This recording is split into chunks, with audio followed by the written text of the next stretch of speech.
Deep within the ancient, whispering embrace of the Appalachian Trail, where emerald canopies cast an eternal twilight and the roots of colossal trees intertwine like gnarled arteries, a silent tragedy was already unfolding, long before anyone knew to look.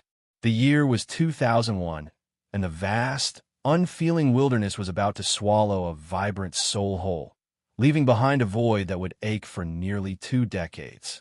Meredith Emily Hope, a name that perfectly encapsulated the optimism she carried, had set out on a solo adventure, a journey of self-discovery amidst the grandeur of nature. She was 24, bright-eyed, and brimming with the kind of boundless energy that only youth can truly possess. Her backpack, adorned with colorful patches from previous travels, held not just sustenance, but dreams of distant horizons. She had meticulously planned her route through a particularly rugged section of the Appalachian Trail in Virginia, a place known for its challenging ascents, breathtaking vistas, and, often, its unforgiving solitude. Meredith, however, was no novice. She had several shorter solo hikes under her belt and a deep respect for the mountains. Her family, back in their quiet suburban home, had waved her off with a mixture of pride and the usual parental anxieties, reassured by her experience and her promise of regular check-ins. Those check-ins, however, soon ceased. Days bled into a week into 2, and the cheerful anticipation of hearing from Meredith slowly curdled into a cold, creeping dread. The calls to her cell phone, initially met with voicemail, then with an ominous silence as the battery surely died, were answered by nothing but the growing echo of their fears. The wilderness, so captivating in its beauty, now seemed to mock their anguish with its vast, impenetrable silence. Was it a simple misstep, a sprained ankle turning into something far worse? Or had she encountered something more sinister, a shadow lurking in the deep woods? The questions gnawed at them, relentless and unanswerable, each passing hour stretching into an eternity of agonizing uncertainty. The initial search efforts, launched with a frantic urgency, were extensive. State park rangers, local law enforcement, and seasoned volunteer search and rescue teams converged on the suspected area of her disappearance. Helicopters, their rotors beating a frantic rhythm against the indifferent sky, crisscrossed the densely forested mountainsides. Ground teams, a disciplined line of orange and green against the monochromatic greens and browns of the forest floor, combed every ravine, every stream bed, every rock outcrop. Dogs, their keen noses pressed to the earth, followed phantom trails, their barks echoing eerily through the trees. Posters bearing Meredith's smiling face, a stark contrast to the grim reality of the situation, appeared at trailheads and local diners, pleading for any information. Hikers were interviewed, their memories strained for any detail that might offer a clue, a passing conversation, a distinctive piece of gear, a fleeting glimpse of a lone woman with a bright backpack. Yet, despite the overwhelming resources poured into the search, despite the tireless dedication of dozens of people, the vast Appalachian wilderness yielded nothing. No discarded gear, no footprints leading off the main trail, no sign, no whisper, no trace of Meredith Emily Hope. It was as if she had simply dissolved into the very air, absorbed by the ancient woods, leaving behind only the haunting specter of her absence. The search eventually scaled back, then formally concluded, leaving a family devastated and a mystery etched into the very fabric of the mountains.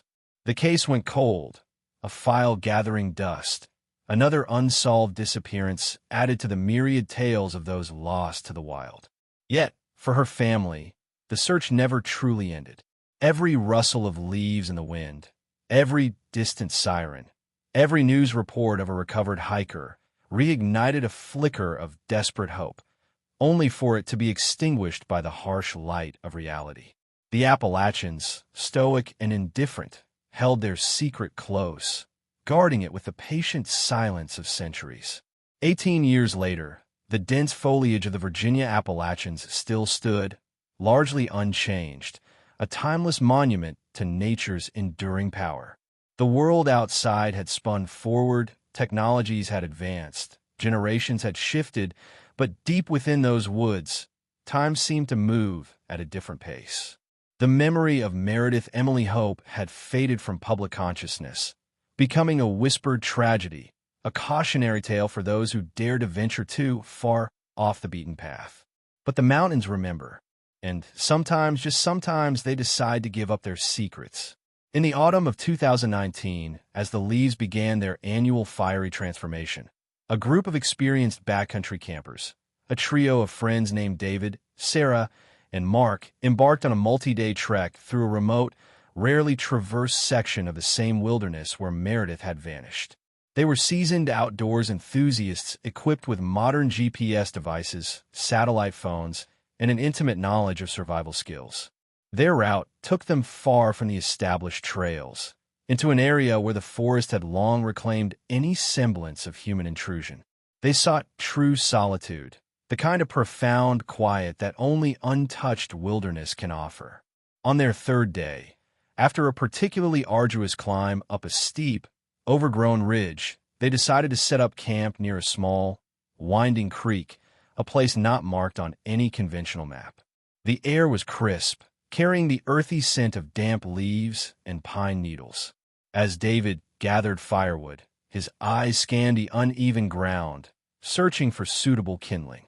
That's when he saw it, partially obscured by a tangle of thorny bushes and a thick layer of decaying leaves. A small, glinting object caught the afternoon sun. It was an anomaly, a splash of metallic gray against the natural greens and browns. Curiosity piqued, he pushed aside the undergrowth, his boots crunching on the brittle forest floor. What he uncovered sent a chill down his spine. It was a metal antenna, thin and segmented, unmistakably belonging to a vintage two-way radio.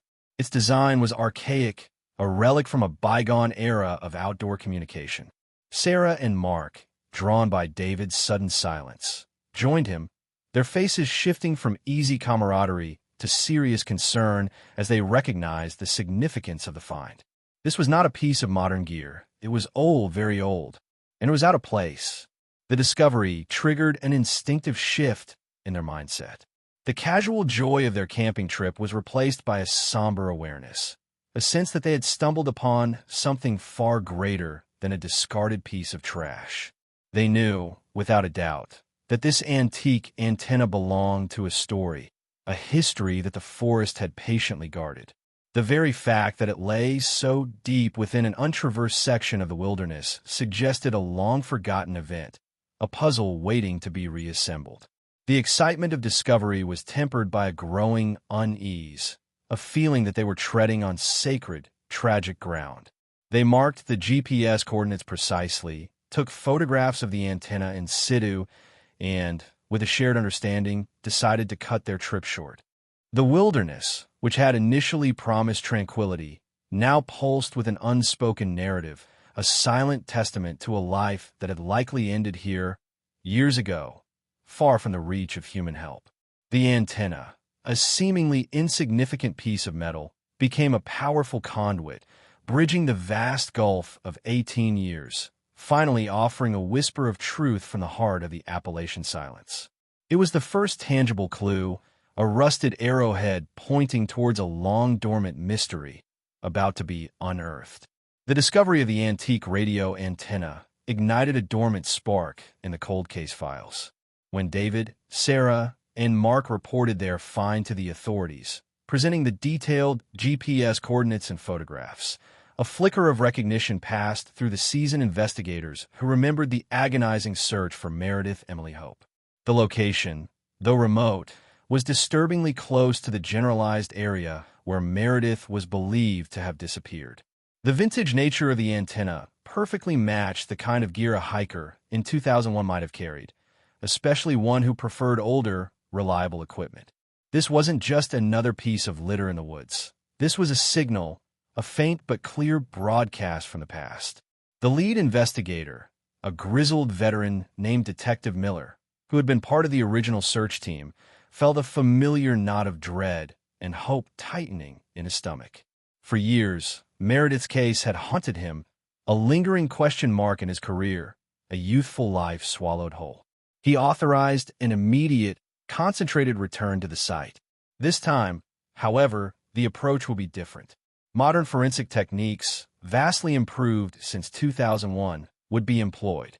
A specialized team, equipped with ground-penetrating radar, metal detectors, and an almost archaeological precision, descended upon the coordinates provided by the campers. The atmosphere was somber, meticulous. Every leaf, every branch, every patch of soil was examined with painstaking care. The forest floor, which had once seemed so unremarkable, now held the potential for profound revelation. As the search progressed, the ground-penetrating radar began to identify anomalies beneath the surface, subtle shifts in density that suggested something other than natural rock or roots. The metal detectors, too, offered tantalizing pings. The team meticulously cleared away the layers of decaying leaves and earth, working with the slow, deliberate pace of paleontologists unearthing a dinosaur. And then, the first truly heartbreaking discovery emerged. Not far from where the antenna lay, partially buried and corroded but still recognizable, was a backpack. Its colors, once vibrant, were now muted by time and exposure. But the distinctive shape, the external pockets, and most chillingly, a small, embroidered patch depicting a mountain range, matched the description of Meredith Hope's backpack from the original missing persons report. Inside, amongst the mud and degradation, they found a water bottle, a compass, and a tattered map of the Appalachian Trail. The route Meredith had planned now a faded, ghostly outline. With each item uncovered, the sense of dread deepened. This was no longer a general search. This was an excavation of a personal tragedy. The silence of the forest was punctuated only by the soft scraping of tools and the hushed, respectful tones of the search team. The discovery of the backpack, however, was merely a prelude. As they expanded their search radius, guided by the radar and the instincts of seasoned forensic specialists, they encountered a faint, almost imperceptible depression in the earth. Beneath it, just inches below the surface, they uncovered what appeared to be human remains. It was a partial skeleton delicately intertwined with roots, the bones stained by the earth. Beside the remains, clutched in what would have been a hand, was a small, silver pendant, intricately engraved with the initial. Meredith's mother had described that pendant to Detective Miller nearly 2 decades prior, a cherished gift given to her daughter before her fateful journey. The identification was almost instantaneous, a wave of profound sorrow washing over the team. Meredith Emily Hope had been found, but the discovery of her remains, while bringing a measure of closure, simultaneously shattered the initial assumption of a simple hiking accident. The way the body was found, partially buried and in a relatively secluded area off the main trail, hinted at something far more sinister than a fall or exposure. The undisturbed nature of the scene, the delicate way the pendant was still clutched, suggested a sudden, violent end rather than a slow decline. The narrative had irrevocably shifted. The search for a lost hiker had now morphed into a full-fledged homicide investigation, dragging a 2-decade-old tragedy into the harsh light of forensic scrutiny. The mountains had finally given up their secret, but it was a secret soaked in injustice, demanding answers that the silent trees could not provide. The discovery of Meredith Hope's remains and her belongings in such a remote, almost deliberately concealed location immediately transformed the cold case from a missing person inquiry into a potential homicide investigation. The position of the body, the manner of its partial burial, and the absence of any signs of struggle consistent with an accidental fall or animal attack, all pointed towards a far more sinister conclusion. The forensic team, now operating with the gravity of a crime scene, meticulously documented every detail. The bones were carefully exhumed, each fragment a potential piece of the puzzle.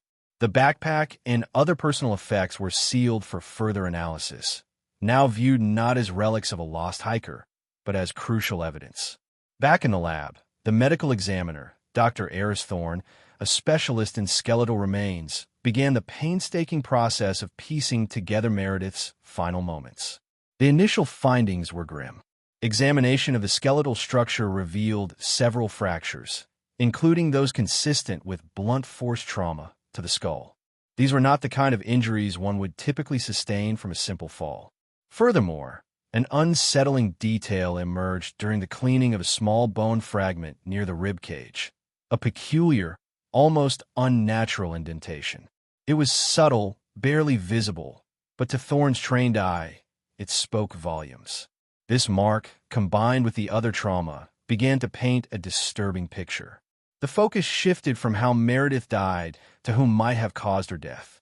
Detective Miller, now leading the reopened investigation, pored over the original case files, searching for any overlooked detail, any anomaly that might have been dismissed as insignificant in the initial missing person context. The timeline of Meredith's last known movements was re-examined with a fine-tooth comb. Every witness, every person who might have encountered her on the trail, was slated for re-interview if they could still be found. This was a challenging prospect 18 years later. Memories fade, people move, and some witnesses may no longer be alive. Yet, the gravity of the new evidence demanded nothing less than a full-scale reevaluation. The vastness of the Appalachian Trail, once a symbol of freedom, now seemed to loom as an accomplice, its dense forests offering endless places for a predator to hide, its silence a perfect shroud for a terrible act. Who would commit such a crime in such a remote location? Was it a chance encounter, a random act of violence, or something more premeditated? The questions multiplied, each one heavier than the last. The initial assumption that Meredith had simply succumbed to the elements or an accident was now irrevocably shattered.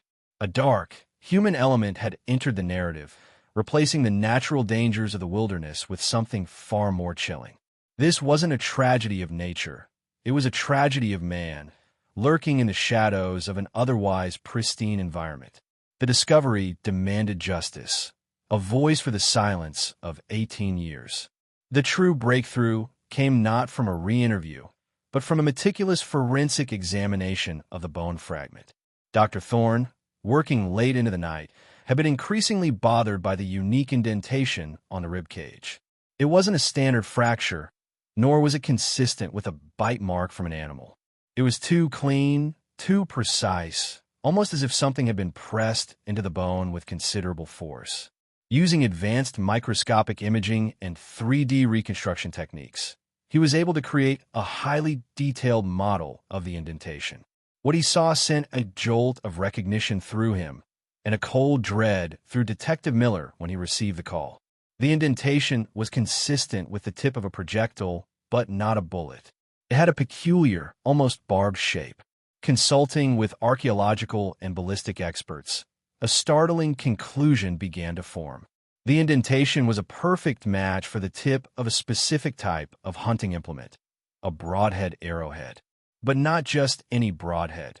This was a traditional three-bladed hunting broadhead, the kind used for archery hunting, and one that had been popular in the late 20th and early 21st centuries. This wasn't a random camping accident or an unprovoked attack by a desperate vagrant. This was a targeted strike, a killing carried out with a silent, ancient weapon. The implications were chilling. Someone had hunted Meredith.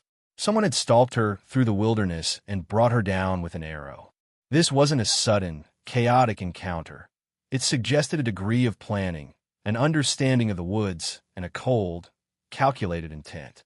The search radius around the burial site was immediately expanded, now focused on finding the weapon itself.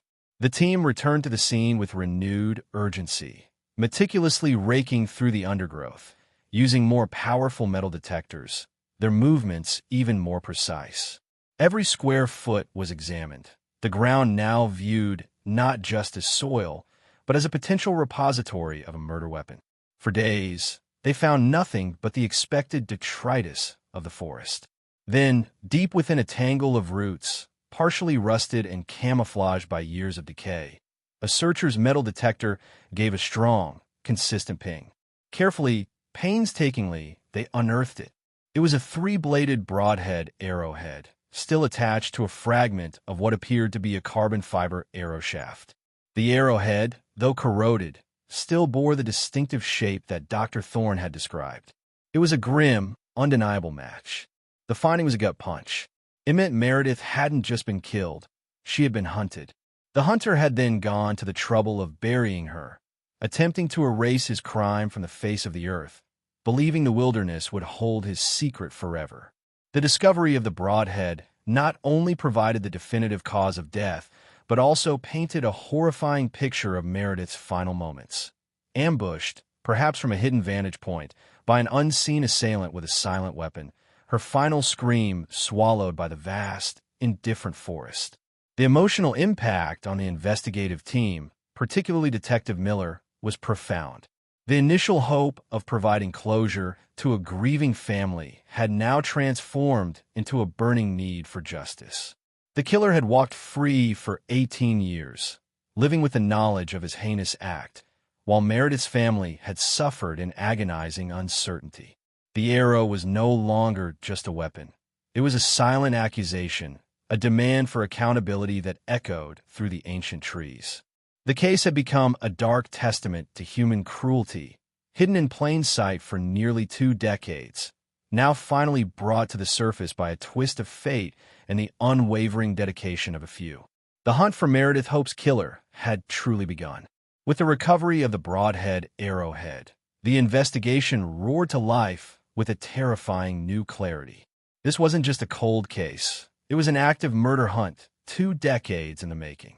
The focus immediately shifted to identifying individuals with archery experience who were active in the specific region of the Appalachian Trail in Virginia around 2001. Detective Miller and his team faced an arduous task, sifting through old hunting licenses, interviewing long-retired park rangers and game wardens, and examining any archive complaints or reports of suspicious activity in the area from that period. They cast a wide net, painstakingly cross-referencing names against any known criminal records, especially those involving violence or stalking. The profile of the killer began to emerge. Likely someone familiar with the remote sections of the trail, perhaps a local hunter, an off-grid survivalist, or even a disillusioned former park employee. Someone who knew how to move silently, how to track, and how to disappear into the vastness of the wilderness, leaving no trace. The forensic analysis of the arrowhead itself, though heavily corroded, yielded some minor but potentially significant details. Microscopic examination revealed faint traces of a specific type of metal alloy and a unique wear pattern, suggesting the brand and model of the broadhead, a niche but identifiable product from the late 1990s. This tiny detail became a crucial filter, narrowing down the potential pool of suspects. The FBI, now fully involved, brought its own advanced resources, including behavioral profilers who analyzed the known facts to construct a psychological portrait of the perpetrator. This wasn't a crime of passion, they concluded, but a calculated act, likely committed by someone who enjoyed the power and anonymity of the hunt. The burial of the body, crude yet effective enough to hide it for years, suggested an attempt to cover up the crime, rather than a spontaneous act of rage.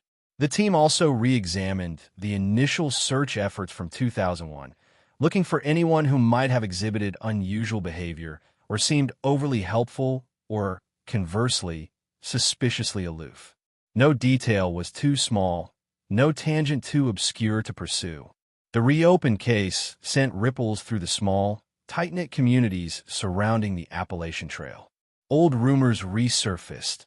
Forgotten anxieties were reignited. People who had dismissed the initial disappearance as a tragic accident now looked at their neighbors with a new, unsettling suspicion. The chilling reality that a murderer had walked among them for 18 years, unseen and unpunished, was a profoundly unsettling thought. The family of Meredith Hope, who had lived with a silent, gnawing grief for so long, now found themselves thrust back into the agonizing spotlight. The discovery of her remains, while bringing a painful form of closure, had also ripped open old wounds, now compounded by the horrific knowledge that her death was not accidental. They cooperated fully with the investigators, their hope for justice a fragile but fierce flame. The media, 2. Picked up the story, the dramatic 18-year gap between disappearance and discovery, and the shocking detail of the broadhead arrow, making it a compelling, if tragic, narrative. The pressure mounted on Detective Miller and his team to deliver answers, to finally bring peace to a family that had waited far too long. The Appalachian wilderness, once a symbol of serene escape, now stood as a silent witness to a heinous act, its ancient trees holding the echoes of a life violently extinguished. The hunt for the killer was a race against time, not against the clock, but against the fading memories of a distant past, a desperate effort to finally unravel the dark secret that the mountains had guarded for nearly 2 decades. The silence of the forest, once so impenetrable, was finally giving way, yielding its truths one agonizing, terrifying discovery at a time. The pursuit of justice for Meredith Emily Hope had become a testament to the unwavering resolve of those who refused to let her story be lost to the forgotten annals of the wild.